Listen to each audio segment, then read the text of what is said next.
You in there yet? Did you get it? My screen is saying that I'm waiting for the host to start this webinar at 4:33. Fuck. It says 2 p.m. Oh, it's Central Time. God damn it. Can I edit that?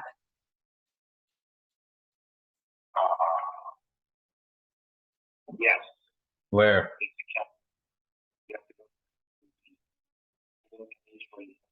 Yep. I got it. Yep. I got it.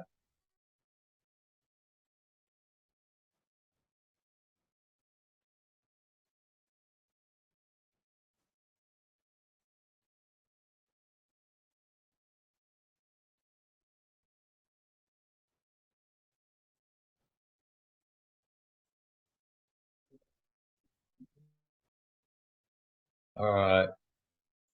How about now?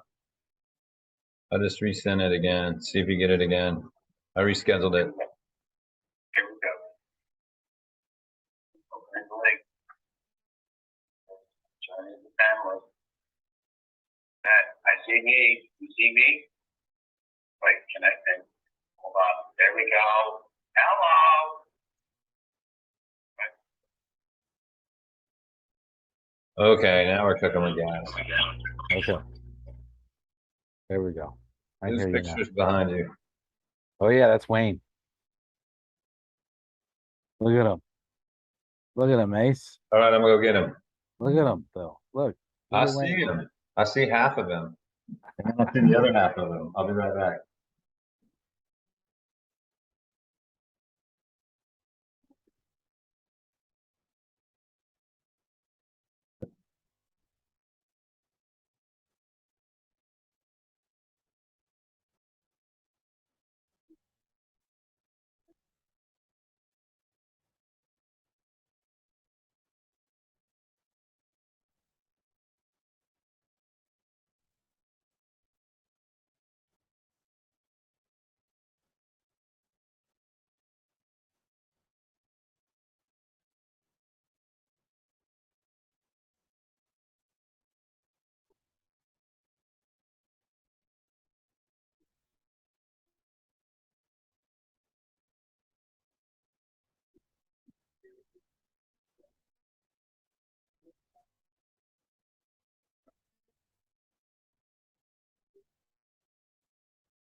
How's it going, Base?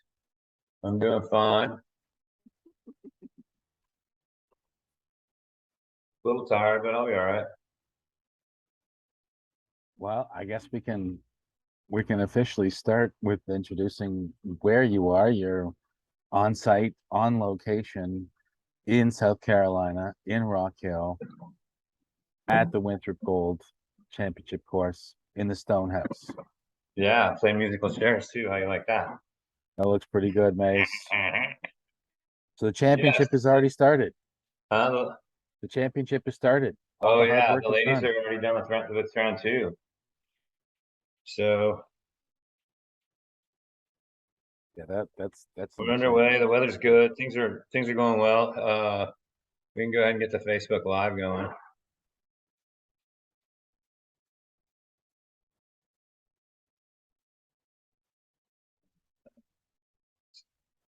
Try again. Facebook open, yeah.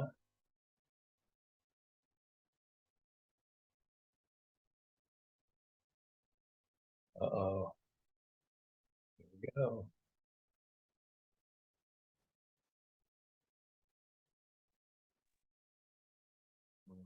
All right, get the burps out.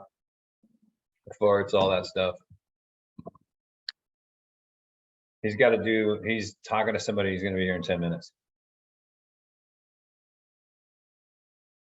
Alrighty. So let's talk Right, about we're live on Facebook too. let's talk about what you've been doing there. You got on site, what, last Wednesday, was it? Yeah, we got in Wednesday afternoon. And you've been working, busting your hump. We're getting the course Look, I'm getting nice and sweaty already today. sweaty. Yes, It's a hot it's day. we've been setting. We got involved in doing some setup. I did some finishing work on the trophies on Friday. We weathered the storm and the rain. It didn't get so bad here because of a cold front that came in previous. And you know, we kind of were idle a little bit on Saturday and Sunday. I mean, we found things to do and definitely got things done, but they had the doubles tournament and it was originally scheduled Friday and Saturday on the Windsor course and then only and at Camp Canaan, which is here in town too, and also equally as tough, very, very difficult course and fully wooded.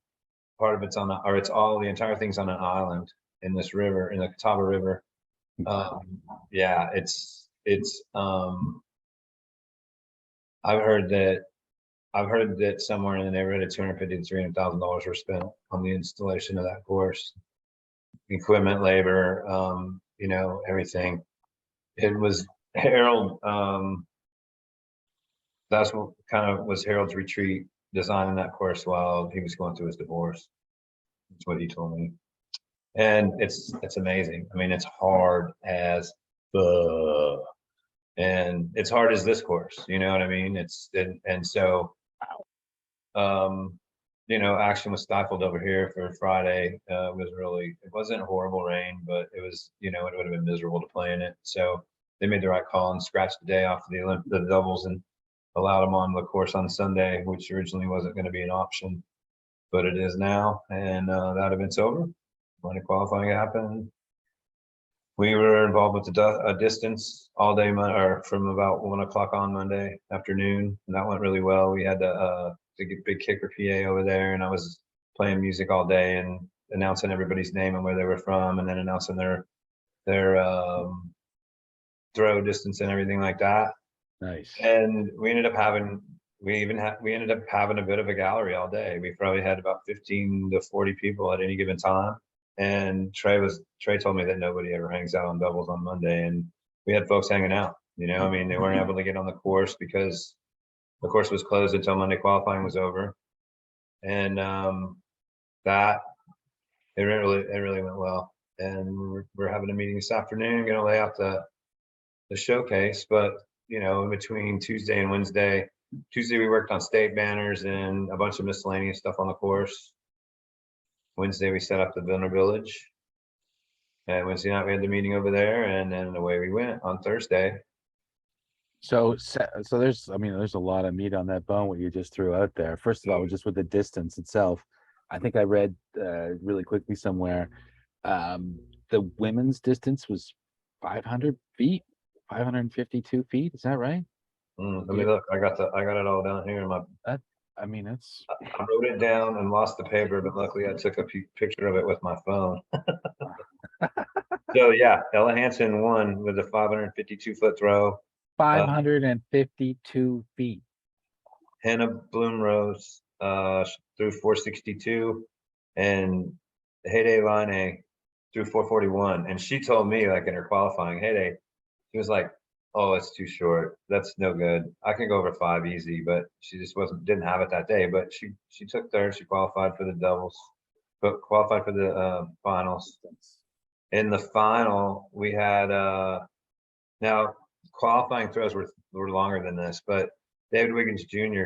threw a 698, Anthony Bareilles threw 607, Albert Tam threw 583, and Thomas Gilbert threw 506. And those 4 guys are making the showcase too. So we'll have Thomas, yes, Canadian rep. Yeah, dude. Nice. Yeah, and you know, and that was great because they, you know, he had a group of friends, and then other touring players came and they just hung out. And man, you know, it was really interesting because no matter what, like the Finns, there was a mob of Finns. There was probably 15 of them, and they all, you know, they were all hanging together and everything, and they were coaching each other, and then it wasn't just them, you know, the ladies were coaching each other, and that was one thing I've been hosting that competition for, I don't even know how long, probably 20 years at this point.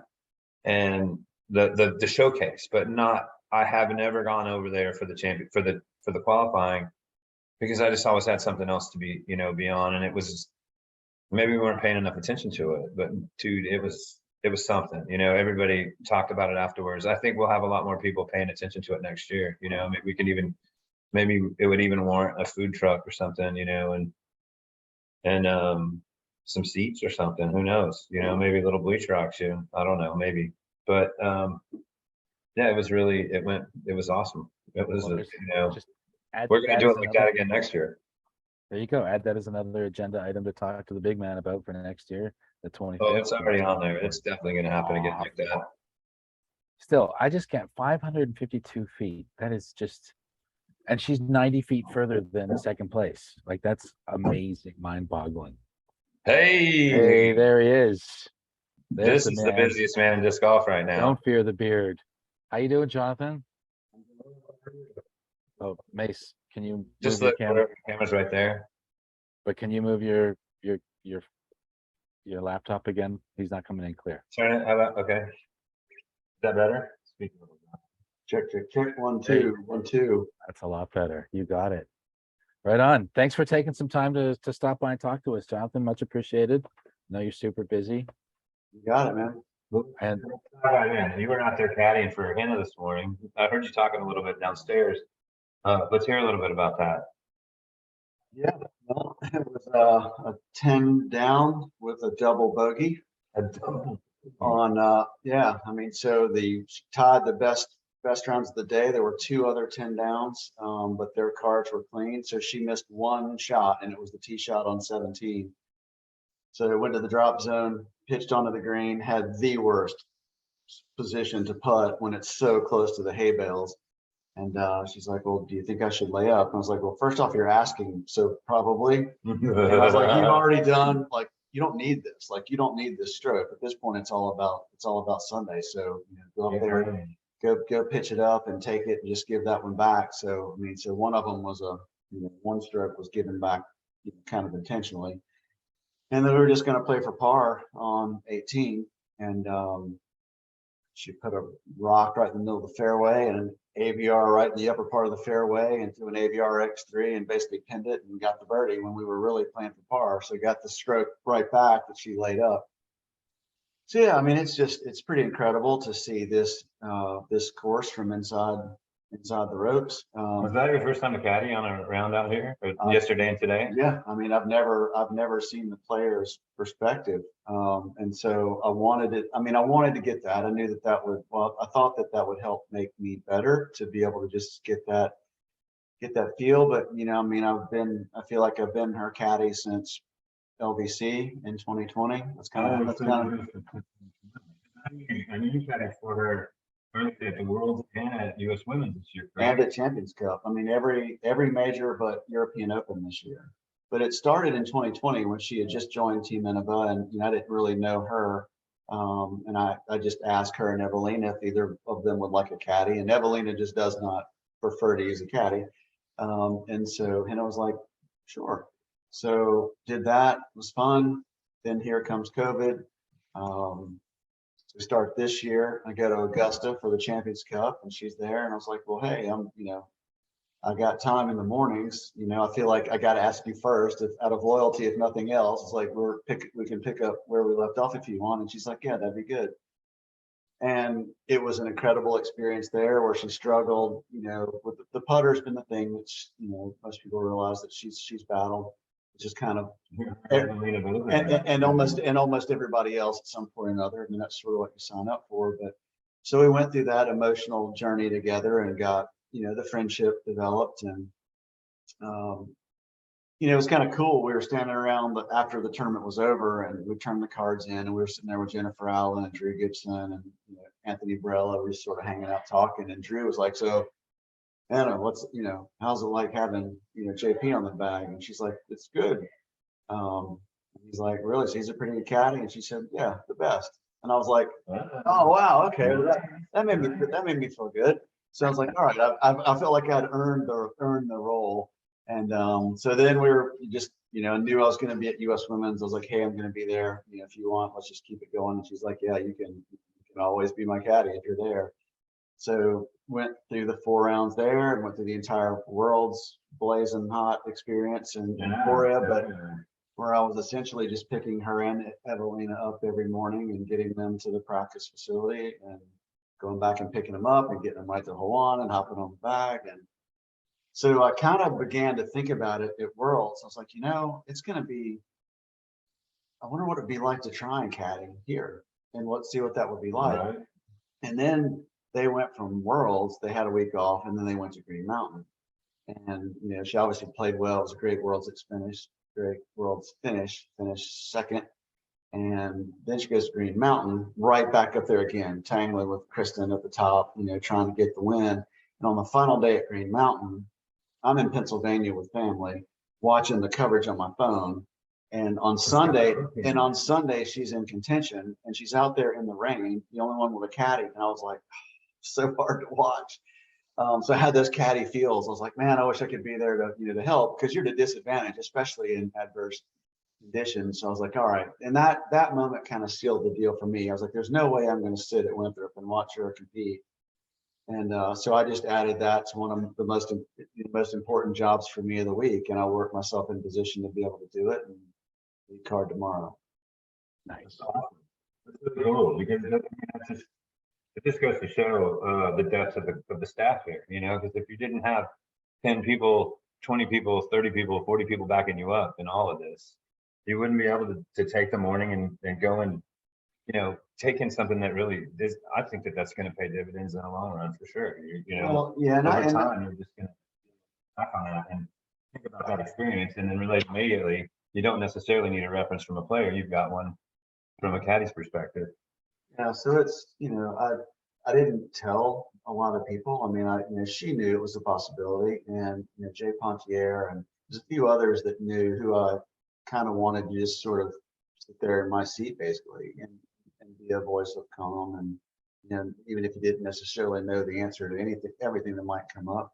And we had a plan, and it was a game time decision. I mean, I didn't know for sure until yesterday morning, and I even had my doubts in the morning, because your first day of a major, you're ironing out the kinks. I mean, it doesn't matter how well you prepared, like just getting the ship out to port and getting it, you know, getting things running smoothly. Yesterday was a little bumpier. I mean, I ain't gonna lie. Yesterday was a little bumpier out of the gates, and, you know, I mean, things that were popping up that I didn't anticipate. Sure. Now, You had a health issue and a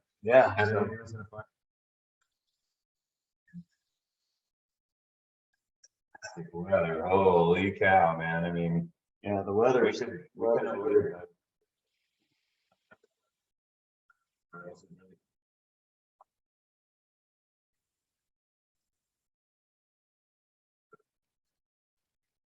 Getting warmed up, you know. I mean, here, Texas, wherever, you know. I mean, it can always be warm, so that's really cool. I'm glad to see that you're able to do that.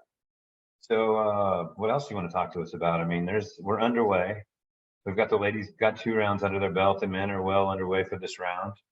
What do you want to tell us about? I mean, this has been a lot of change. A lot of things have unfolded. The vendor village is way over the top compared to last year. I mean, the players meeting on the stage, the video screen. I mean, I had a great suggestion from somebody already. Goes, why read the names? Just put them on that video screen and just let them roll and scroll them, and you don't have to do that part of the meeting. And maybe you want to, and that's the great tradition. But what is that? What's the dimensions on that video screen? 12 feet by 21. Yeah, So it's a big screen. It's prime. It's. I mean, I've done gigs on stages like that plenty of times. Yeah, you know? I mean, I was thinking that reading them, there's something cool, I think, about hearing your name and knowing that it's coming. But I think you could do both. I thought it would be cool. It's just a PowerPoint. So if the tee times are already there and each group was its own slide, all I would need was the person sitting there with their finger on the button, and I could say 12, 10, and I could read them out, and you hit it and it pops up. So there's all kinds of things that we have seen for years. You and I have lived this for 2 decades. It's like, you know, we have these ideas. Some are our own, some are others, you know, but it's like, you know they're going to happen. You just don't know when. You know you're probably going to get there, and every year it's going to be a little bigger. It's going to be a little more dialed in, inevitably. But that's something that that's probably something we'll look to do for our 25th anniversary next year. Yeah. So Jonathan, are you keeping a notebook or a notepad or any, like, don't tell me it's all up on your noggin there, but the notes and refinements and tweaks and perfections. Well, I mean, in addition to the 11 Google Docs, I have one file that I've been keeping for years. It's probably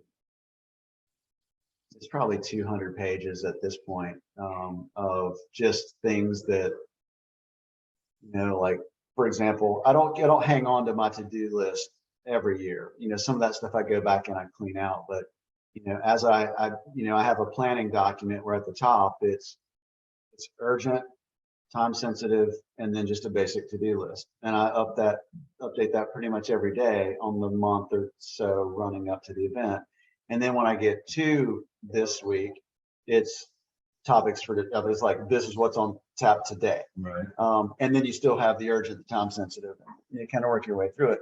But as I check those things off the list, I don't delete them. I just change the color of the font and basically move it down and archive it. And then when I start out next year, I'll run back down through every single thing that I put on my to-do list and either recategorize them or reprioritize them. And I'll start back right there from where we were last year. So I don't necessarily it changes so much. I don't need to look at what I was doing 2 years ago. Sure. It all kind of carries it's a living, breathing thing that's a bit of a security blanket for me, because there's so many things going on.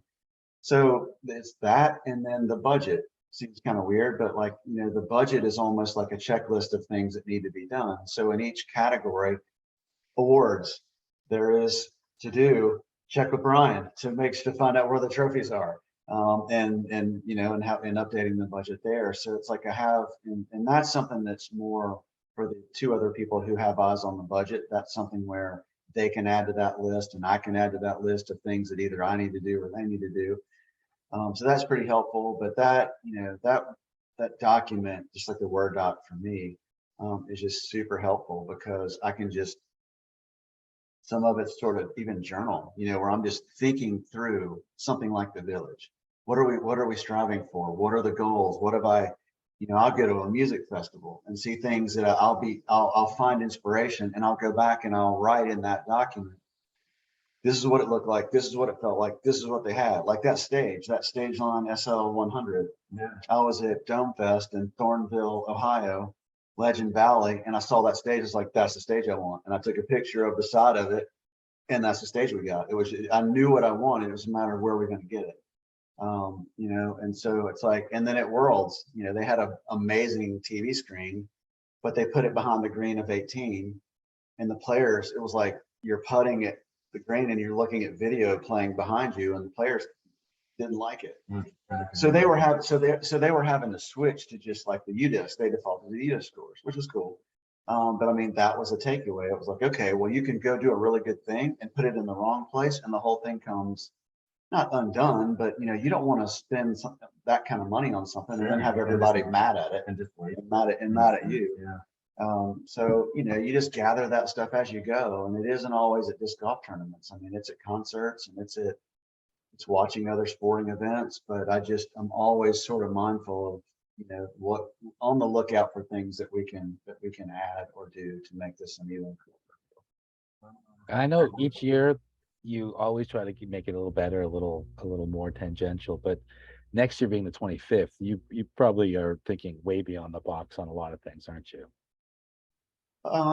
Yeah, I mean, I think that this is an interesting way, a good thing to kind of touch on. I mean, a lot of what I'm doing in any given year are building blocks for the next year already. I mean, I've tried to move, and these are just some of the things that I've sort of figured out after decades now of doing this. I'm always like, the best planning that we're going to do for next year is happening right now. And some of the things that we're doing are just they're like, this is the next step towards the thing that I actually want to do. And, I've had to learn to be patient. You can't have everything just exactly perfect. I mean, you have to have the people, you have to not take on more than you have the resources to be able to manage. And so, you know, but it's always, it's an ongoing thing. You know, this might be the 24th year, but I'm working on 25. You know, and I know where I want to be in 26, 27, 28, 29, 30. Like I know where we need to get to. It's a matter of throttling back and doing what you know you can do really, really well. And this was an infrastructure year. You know, I mean, a $15,000 investment in a road and a gate, and an $11,000 investment in an internet drop to Championship Village so that it can be popping with TVs all over the place. You know, it was just things like that where even those are positioning us for the things I know we're going to want to do when the time comes. Yeah. Well, it's exciting. And I know people rarely get a chance to talk with you or hear you talk like this outside of being right around you at the tournament time. So this is, you're just dropping pearls of wisdom. And any one of us, Mason and I, we've run tournaments too, not anywhere near the scale of this, but you know, everything you're saying, you know, we totally agree with. And you see what happens, what succeeds, what kind of fails in the event itself. And, you know, it's best to build on that momentum right away for next year. Yeah. Especially if you cool off a little bit, and then the snows come and then you get iced, and you know, you don't think, well, you guys don't even know what snow and ice is down there, but for here, it kind of chills and bleaks the spirit a bit. But you know, It's a disaster where both of us live. If it snows and ices, you guys know how to deal with it. We're not prepared for it. We get dealt with by it. one thing I wanted to ask you about, you for next year as well, but for this year, on the website, you've got the top 20 moments from the USDGC over the years. Obviously, you're probably going to go top 25 for next year, but in your esteem, I know number one, the battle with Kenny and Barry, but what's your personal highlight in that list? One of them was, you know, I guess it was 2001, Juliana, you know, cashing, you know, and beating half the field, and just seeing that kind of cemented, I think, the initial concept of this one Division I champion. And, you know, we did a roundtable earlier in the week with, you know, on DGN, and, you know, she talked very sincerely about how much that meant to her. And she had the option of playing against the men and against the, you know, the best competitors, you know, across all of the other age protected divisions. She could have chosen to play FPO and probably won, but she wanted to show what she could do in the greatest test against the best in the world. And most fans these days don't know that. They just say, well, why isn't there an FPO division at the USDGC? You know, they don't know the history. But the whole purpose, one of the goals of this event to begin with was to have the best. You would see people in Masters winning their division, and they would have won or cashed or done really well in Open as well. It's like, okay, well, look, let's bring the best Open players, the best Masters players, the amateur world champion, the women's world champion, any woman that could qualify along the, you know, along with everybody else. If you legitimately earned your way in, you should have a seat. And that was the approach. And we were simultaneously building the FPO division of this event. It's called the United States Women's Disc Golf Championship. So when they say, well, why isn't there a division? I'm like, well, because we built this whole other thing. Like we did this for the women, and we wanted it to reach its full potential. And it's been in the process of doing it for 20 plus years. That's why. That's a legitimate answer. But most people don't know that. And so, you know, even with the throw pink, people want to chatter, and they're like, well, why is there only 40 ladies? It's like, well, we've cut the US championship all the way down to 100, and we want to do this. And this is our approach. This is what we can do. We can't just add an FPO field, because now you're crowning two United States women's champions in the same year. That's the dilemma. So we're doing what we feel like is the best thing that we needed to do. But back to the point, that was meaningful because it might be the strongest finish of a woman at the USDGC, in the USDGC field. And it was an amazing moment. You know, it was a celebration, not just of professional disc golf, but of what the potential that Juliana was showing us at the time. And that's unique. Like that just doesn't happen. And that was 20. That's just for those following along at home, that's actually number 6 on the list of top 20. So, I mean, that's pretty sweet. But I agree with you. That's a signature statement, not only for, the strength of women's disc golf, but just as the one division, one champion principle that sets the tone and makes you really sit back. And the fact that she tied Nate and Avery, that's pretty sweet too. Yeah, like you got to post up the link to the results and go see it for yourself and look at her finishes. Just pull up her year in any of that stretch, or what Des did on the heels of that. I mean, it's incredible to see the ones, one, they just win everything. So it's like in that era, in that moment in time, it really made sense. And the women loved it. They loved to have the opportunity to be able to do that. And so, you fast forward to now, things have evolved. And I just think there's so many new fans that kind of lost sight of that and how special it really was and what it meant to, to especially the women's game at that time.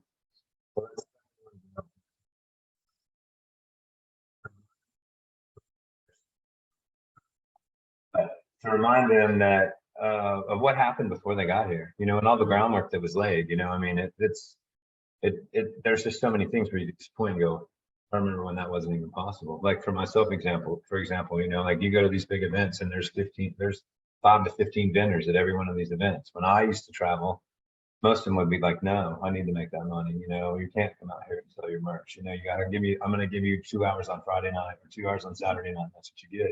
And now, there's people out there that are making a decent living for themselves. And that's all they're doing is following the tour. And I kind of didn't know where I belonged in that time frame. I really wasn't that great a player. I was a far better promoter and, vendor and whatnot. And, if those things had been available for me, it might have been a lot different for me.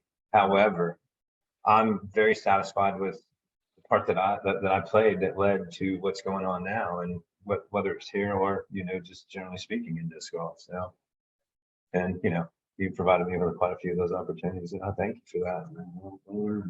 So let me ask you this: do you feel like revealing the payout? Is it already published, or so? What's you want to talk about it for a little bit? I mean, sure.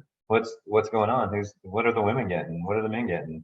Well, on the ladies' side, Sarah was doing a few more tweaks to her payout. I believe it's 10,000 for first. Which for a 40 person field, that's pretty solid. For an A tier, can we get an M up in here? But on the open side, it's our first 6-figure payout. So we're at like 107 and some change. I think it's 100,750 for a payout of roughly 40. So 25 grand to the top. So the first place is getting 25% of the purse. And then second and third usually are somewhere near, splitting when you add them together, it's pretty close to what first place is. So you can go to USDGC.com. There should be a link right there on the homepage or somewhere in there. Pretty easy to find.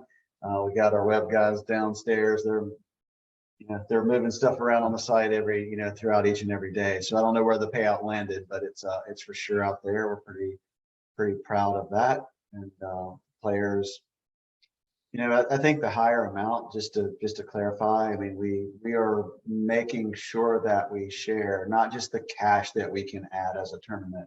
We're making sure to share in the media success and the ticket revenue. So that's why you see the jump. So I'm trying to figure out where that reasonable percentage is that should go to the players. They're the ones bringing fans out. Sure. I mean, we're setting the stage, but that's who they're coming to watch. So they should get a percentage of that. Same thing with the online piece. I mean, people are paying to watch this. That's a portion of that should go back to the players. So, I mean, I want to say it's $60,000 to $70,000 cash added somewhere in there. You know what I mean? So, it's, we're giving what we feel is appropriate out of the general fund when you look at everything that's coming in. And we're giving back what we feel like is a reasonable percentage of those other two big chunks that are kind of player driven. So you're saying $60,000 to $70,000 that's added to the purse, but that's not giving credit to all the other money that you're spending in order to make this event what it is. So do you have a budget number? I mean, it's probably still growing and that's pretty premium, man. That's badass. We're growing. I mean, you got successful merchandising. You know, worked out a wonderful deal with Disc Golf Network where I feel like both parties are satisfied and doing well. We're helping them get subscribers, and that helps them in the short and the long term. And gives us a little capital to work with, which a big portion of that, like I said, goes right back to the players.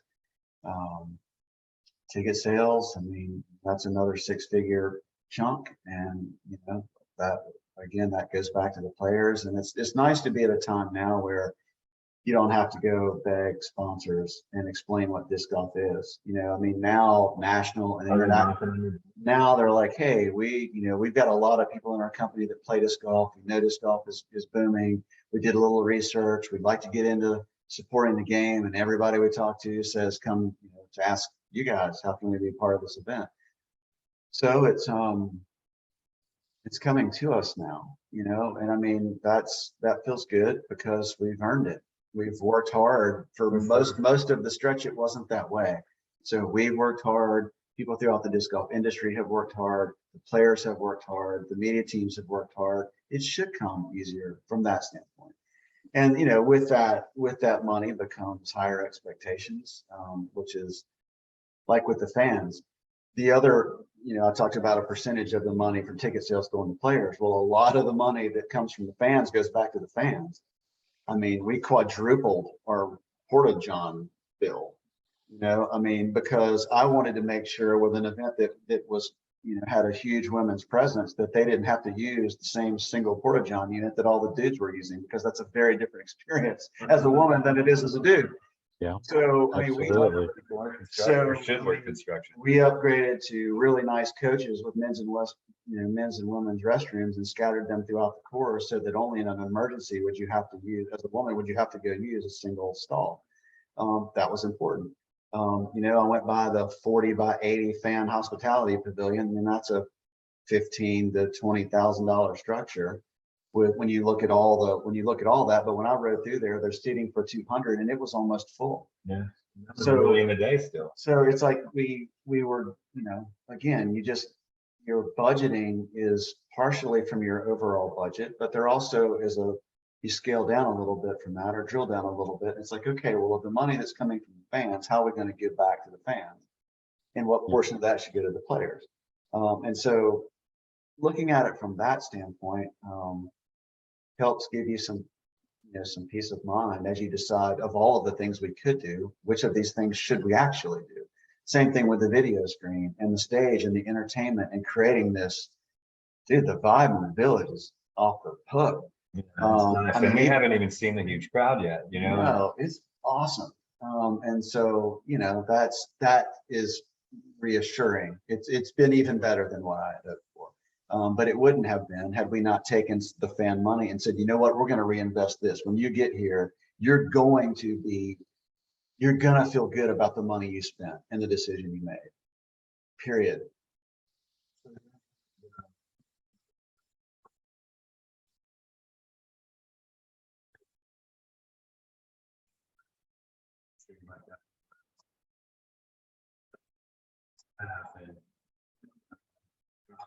And then it takes 2 days out of our book and goes back home.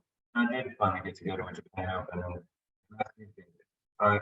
I think that there's people out there now saying the same thing about this event that Tim told me about Japan Open, and rightfully so. But I mean, it's you know, it comes back to you and all of us that have done all this, and I'm just proud of the country. Yeah, it's you know, the emotions which you feel, you know, I mean, the love here and the energy with the people that, I mean, it's like the biggest family reunion. I mean, it's just hug after hug after hug. And I feel like I got 1,000 friends here, You know, I mean, it's the biggest party, it's the biggest family reunion, it's the biggest celebration. I mean, I want it to be a celebration of where professional disc golf is and where it's going. Yeah. And when you're out here and we're all together and you're looking at Hall of Famers and legends, like we're rolling down 8 and there's Johnny Sias. I mean, a Hall of Famer and world champion spotting. You know, and exactly. it's just, you know, because they want to be there and they're happy. And I mean, as a disc golfer at almost any level, you're here and you're like, this is where we're supposed to be. Like, we're supposed to be here right now doing this. And that just every year it just builds. And next year, like, even if I did nothing different, next year it'd be bigger. Because there's just that much energy behind it, I think. And I mean, and then you get here and it just kind of, I mean, it's special every time. There's never an off or a down year. Yeah, and you know, it's like when you go someplace special, like for example, you live at Pawleys Island, you introduced me to that and helped me realize that you're not just supposed to go for a half a day or a day. You're supposed to go until you can't stand it anymore and it's time to leave. And every time I've ever left there, I've not wanted to. And I feel the same here. I mean, obviously it's drastically different, a different place, different scenario, you know, different reason for being here, but I feel the same way about this as I do about that. Like, it's, I mean, hosting and emceeing the distance showcase is one of my favorite things about the event, but it's also one of my least favorite things about the event because it's the end. It's time to go home, man. You know, it's like I want another day. You know, I want to stay for 2 more weeks. You know, whatever. It's just like you're exhausted, but it's sad. You know, I mean, Marty, bittersweet. Yeah, Marty Barecki is one of our other Golden Rake winners. You know, that just comes here and works like I mean, it's unbelievable. I mean, he takes pride in spreading a dump truck full of sand on the beach hole by himself. You know, just, you know, and it's just like, that's his thing. And he loves it. But he said the other night, he's like, man, every time I leave here, I cry. Like, when I get in the car to leave, he's like, I cry every time because I hate to, you know, you just hate to see it come to an end. And, you know, that's, and you've heard stories like that, you know, where people just open up, man. They share their hearts and the passion that they bring, that you brought all these years, that, you know, so many members of this team brought. And, you know, it's like, it has a life of its own, man. It's something else, man. It's so on that note, but I want to say this, and I think we would definitely be out of line if we didn't. If you're within 5 hours of here, get in the car, come on, or Sunday, you're not going to be good. And if you can't make it this year, start making plans for 25 because it is going to be off the hook. Billy and his wife are coming. She's already. Like, tell him what she said to you the other day about those other events. How are we going to fit this in? Avery was in town and we were having all you can eat sushi, although I didn't eat that. But it's amazing how much he can pack away, by the way. But he was saying, and it was because it was coming out of him, he's so charming and my wife loves him. And he was like, B, you got to be there for the 25th. You got to go to the Vermont Worlds. You got to be at the Dynamic Discs in PEI. And so instead of like her looking at me with that arched eyebrow that says, no, this isn't happening unless you win the lottery, she said, how are we going to make this happen? I'm like, did I just win the lottery? This is going to happen. All right. I'm going to have to start writing essays again and get some extra scratch to be able to pour down there.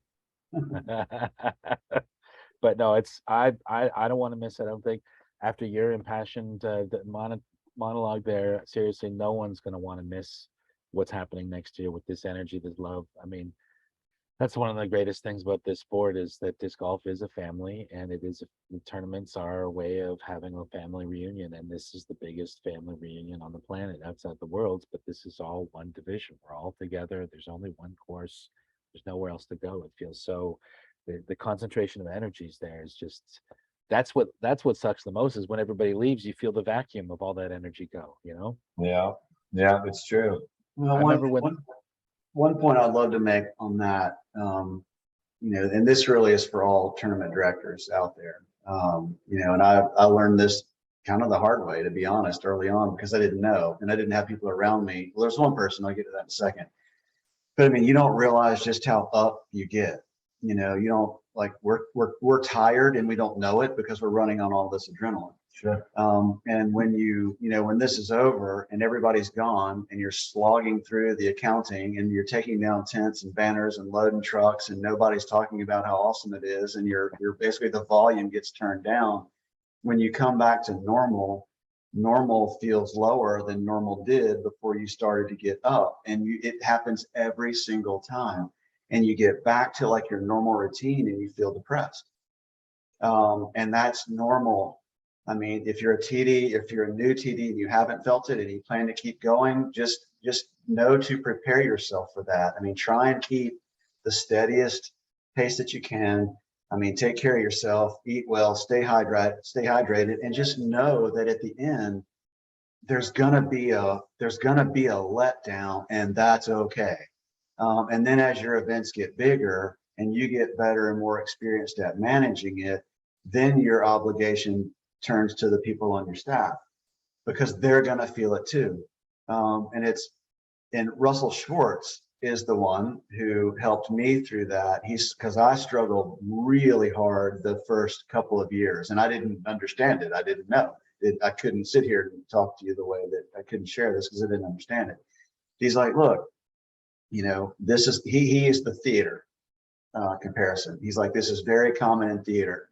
When you have performers on stage night after night after night after night after night, and they're living this and they're getting all this applause and all this attention, and you're just in this, you're going 100 miles an hour for whatever the length your shows runs. Right.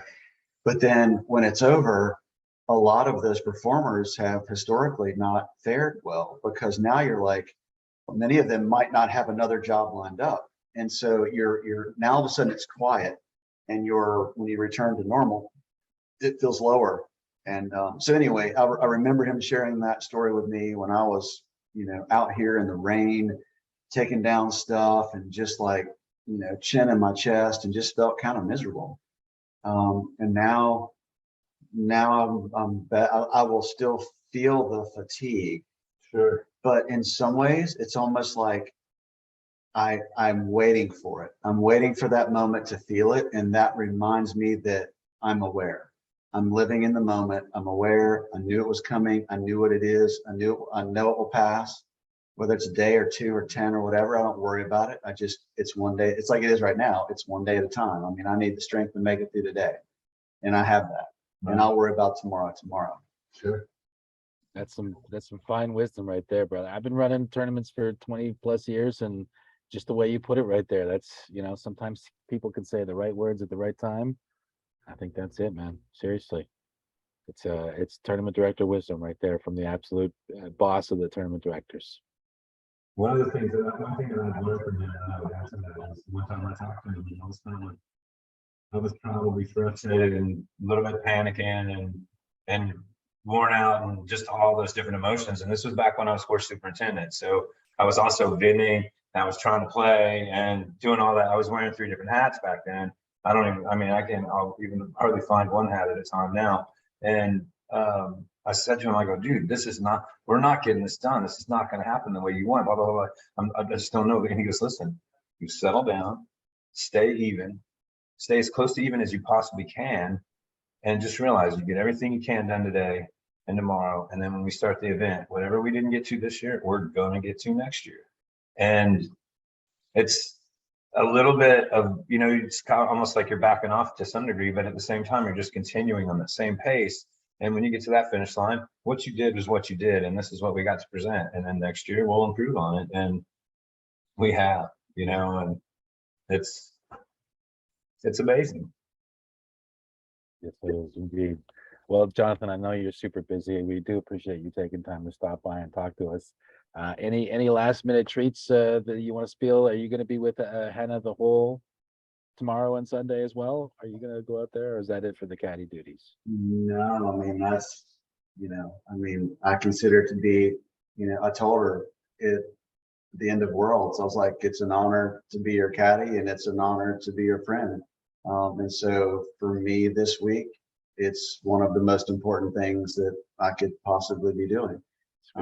So I want to do that because I believe in her. I want to show the women that are competing here that they matter to me. I want to show the men that the leader of this event is not above carrying a woman's bag for 4 hours a day for 4 days straight. You know, I mean, there's a lot of it that's meaningful to me, you know, but it's of all of the things that I could be doing, you know, serving in that capacity means the world to me. So yeah, I'm in it for the 4 days, and she's got to do a play-in on Wednesday to hopefully make it into the tour championship. I'm still going to be in town, so there's probably another round coming, and then if she gets in, we'll see where we go from there.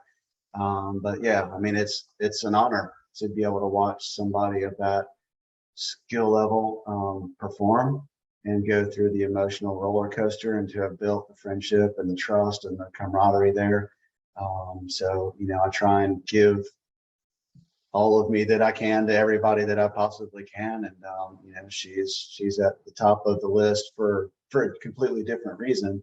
But, you know, I guess I'm perhaps loyal to a fault, but I was like, well, you're not coming in here. Like, I can't sit here and watch you play and carry your own bag. Like, I'm going to make this happen. Good. So I think that's amazing. And I think that's gonna.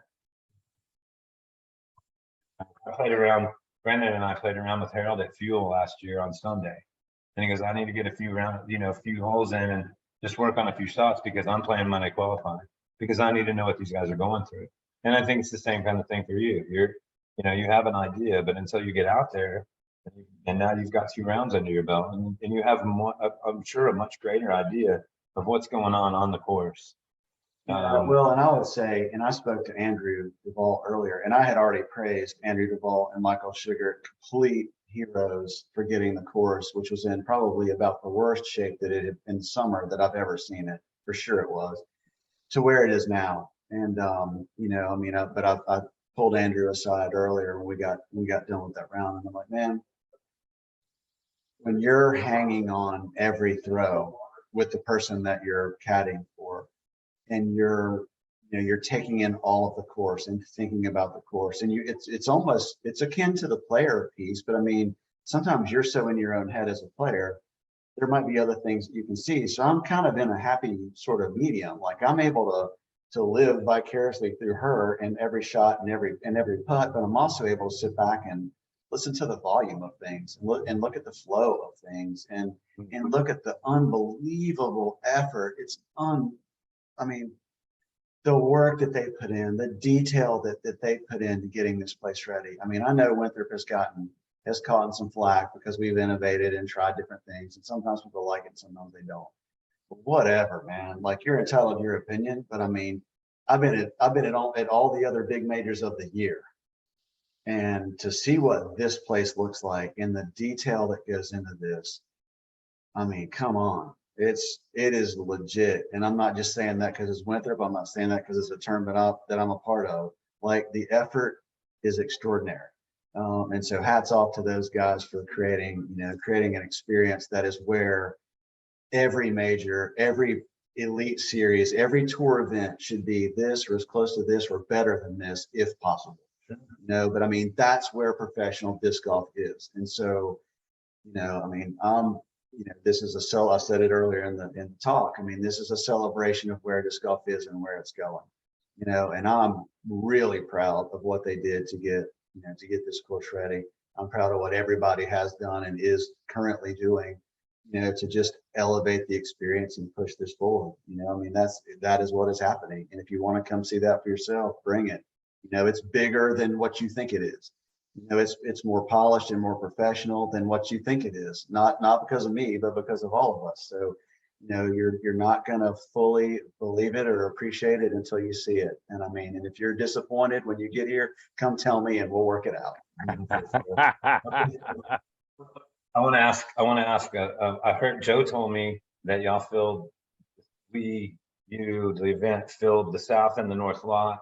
What are those, how many spaces? You told me that one time earlier this year. You knew how many spaces? There's 560 in each paved parking spaces. I mean, we've got, well, I mean, yeah, I mean, there's a lot of, you know, there's also, I mean, we've long since counted every single paved parking space in every lot available. We've also estimated parking spaces, if parked properly, in every grassy area that we can use. So, I mean, we know we can handle on site 4,000. Like that's the threshold where that would, beyond, like, then you're gonna have to Uber in, or you're gonna have to park off site and either walk in or catch, or we're gonna shuttle people or whatever. So that, we know that's coming. 3,000, we're good. Like we had 3,500 last year on Saturday. I feel real good about 4,000. The only wrinkle, that they kind of threw at us was, our team manages the entire Winthrop University athletic complex. And on Saturday, that also includes a women's soccer game, a men's soccer game, a softball tournament, not a game, a tournament, because there's just a tournament that's in town and they've booked out all those fields. So, I mean, there will be more than 4,000 people here coming into the property that day just for other things, but that's on our staff to manage. Like we will run the whole thing. So I've got campus police, the athletic director, the coaches, they all look to us to basically come in and run our event and theirs too. But we dwarf everything else. It's like, we had to build a road so that they could get to their games. Coming from the backside too. Yeah. So we built that new private entrance in the back, and basically, if you want to have a soccer game, they got to come in through that new gravel road we built. Like there's no other way because our event's too big. You can't get there. I mean, the only thing that we could promise that we would do is give the police, campus police, will give the team buses a police escort to the stadium in and out. Everybody else has to come through that back entrance. Otherwise, you couldn't have safely pushed your way through all the people. I mean, we just take over. There's people everywhere. Wow, this is So the arena course could handle it. Like we could probably handle 8,000 people. Like I think we could double it, but we got to get those other 4,000 in here from somewhere else. Yeah, and that's just an entirely different, when you start talking about shuttling people in from remote lots a mile or two away, whatever it is. Well, if you've got dangerous weather or some kind of emergency situation, you're talking about event management on a completely different scale. Sure. And that's why we hired the wonderful team from Rhino Sports Entertainment Group. Partnered with them last year. They're back for their second year. This is the smallest event by far that they run. Like they would normally be at a Clemson University football game running a crowd of 80,000. So we're 2 years in working with the team of people that can scale to whatever we can grow to. Like, I mean, so we're that much farther ahead in terms of the logistics, but we're at that threshold where the next things are going to be, buses to bring people in from remote lots. Sure. And that's an entirely different level of investment and liability and just things that most disc golf tournaments are not necessarily having to deal with yet. I mean, I think the good thing is we're not reinventing the wheel. When I meet with Rhino, I'm like, hey, they do NASCAR races, they do huge concerts, they do huge college sporting events. I'm like, tell me, like, what's working, what's working, what's not working? What are they doing at Richmond for the race that we might could implement? What do you do at Clemson when you got, like, what's a reasonable walk for a fan? Half mile, not to the pro shop or to hole one, to the venue. Like, what's a reasonable walk? What are people walking? Is it a mile? Is that reasonable? So having people that do that being like, here's what you need to think about, here's what we're going to do, and to be working on next year's management training document for their team now. It's already like, we will end this week with the management document as complete as it can be based on all the information we have available. It'll be done and we'll be ready a full year in advance. it is amazing. Such Again, I can't tell you how much I've learned. Thank you. It's just amazing. And again, if you're close, if you've got the time, come on, because you're not going to regret it.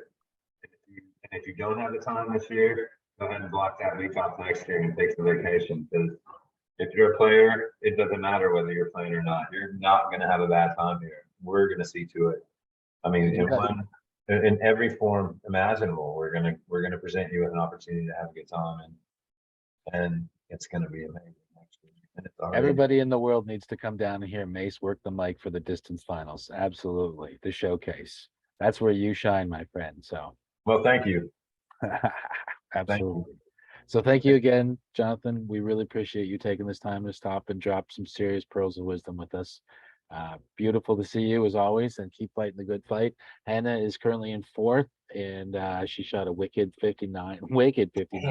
And was it a bogey you said or a double bogey? 10 down with a double. So That's- should have been, and so those 10 downs were basically course records. So, I mean, she was one throw, the tee shot on 17, which has gotten the best players in the world, you know, over and over and over again over the years. So, I mean, it was a flawless performance other than that one throw. I mean, had that landed, she would have probably had the, you know, the course record outright. But, you know, we're halfway there, you know, that's all. Ken Climo used to say, man, all I can do is put myself in position to win. You know, sometimes the chips are going to fall my way and sometimes there's not going to be anything I can do about it, but I can do my best to put myself in position to have a chance. And that's what today was all about. We knew we couldn't lose more ground. I wasn't expecting a course record, but we'll take it. And, you know, so we'll see, but excited to see how this event, you know, this course seems to deliver the drama way more often than not. So it should be a pretty incredible weekend. Well, good luck with everything that's coming up in the next 2 days, and of course, all the next years, the next months ahead, and debriefing and planning and everything. But as always, great to have you, old friend of the show, coming down and telling us what's up. Really, really appreciate your time and energy. You got it, man. Thank you guys. Thanks. Yep. Appreciate it. In that distance meeting here in 3 minutes. Oh, we're 2 minutes late for that distance meeting. Oh, Anyways, better get going, boys. All right, fellas, you guys rock. Appreciate it. Good luck carrying the ball in South Rock Hill, South Carolina. thanks for joining us, Paul, and thanks everybody who did join us. And this will be archived soon on our YouTube page, so we'll be able to tell the story for a long time. Thanks, buddy. Nice. All right, B, you jumping now? All right, boys. You guys, peace out. Good luck. We'll chat. All right, talk to you later, brother. Okay, ciao. See you.